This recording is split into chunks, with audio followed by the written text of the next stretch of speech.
ప్రపంచంలో చాలామంది ఉన్నారు. వారెవరికీ లేనటువంటి ఒక గొప్ప భాగ్యం మనకిక్కడ ఈ కళ్యాణోత్సవం సేవించేటువంటి ఒక గొప్ప భాగ్యం మనకు కలిగింది.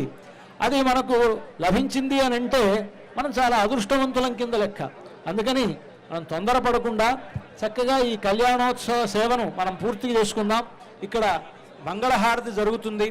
అదేవిధంగా మనకు ఈ సంవత్సరం పరమహంస పరివ్రాజకులు శ్రీ శ్రీ శ్రీ త్రిదండి దేవనాథ రామానుజ జీయస్వామి వారు ప్రత్యక్షంగా ఈ కళ్యాణోత్సవంలో పాల్గొని వేంచేసి ఉన్నారు. వారు మనకు చక్కని వారి మంగళాశాసనాలను అందజేస్తారు. అది కూడా మనం విందాం. మనందరికీ వారు ఆశీస్సులు అందిస్తారు. స్వామివారి మంగళాశాసనములను మనకు వారి యొక్క వాక్కుల ద్వారా మనకు అందజేస్తారు.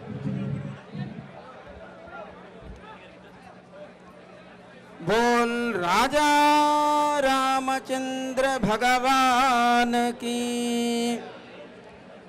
जय श्री राम. प्रिय भगवद्बंधुलारा, శ్రీ క్రోధినామ సంవత్సరం ఉగాదిని ఆరంభించుకొని నవమి నాడు మనమంతా కూడా శ్రీ సీతారామ కళ్యాణ మహోత్సవాన్ని మనం ఈ పూట దర్శించి తరిస్తున్నాం. స్వామి యొక్క కళ్యాణం సకల లోకాలకి కూడా శుభాన్ని కలుగ చేస్తుంది. మనకుండేటువంటి బాహ్య అంతర్శత్రువులని నశింపచేస్తుంది. మంచి ఆరోగ్యాన్ని, సంపదలని, ఐశ్వర్యాన్ని కలుగ చేస్తుంది.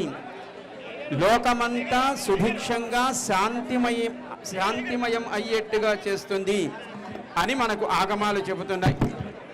ఈ సంవత్సరానికి పేరే క్రోధి నామ సంవత్సరం అని పేరు. అంటే అందరిలో మరి క్రోధం ఎక్కువగా ఉంటుందేమో, ప్రకృతిలో కూడా కోపం ఎక్కువగా ఉంటుందేమో.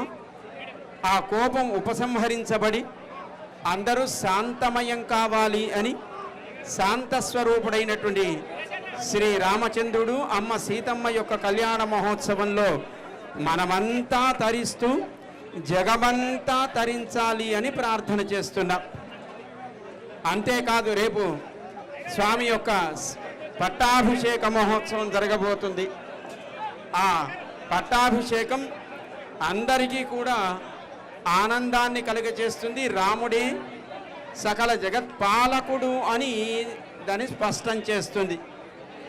భరతుడు రామచంద్రుడు రావణ సంహారం చేసి తిరిగి అయోధ్యకు చేరే సమయంలో రాముడు వనవాసంలోకి వెళ్ళేటప్పుడు రామ పాదుకలని స్వామి పరిపాలిస్తున్నట్టుగా భావిస్తూ సింహాసనం పైన వాటిని ఉంచి భరతుడు రామ పరిపాలన తరపున తాను పరిపాలించాడు. అలా పరిపాలించి రాముడు వెళ్ళేటప్పుడు అయోధ్యలో ఉండే సంపద అది 10 పెరిగేట్టుగా రామ ప్రభావం చేత, రామ పాదుక ప్రభావం చేత అలా ఏర్పడింది సుమా అని భరతుడు ప్రకటించాడు లోకానికి.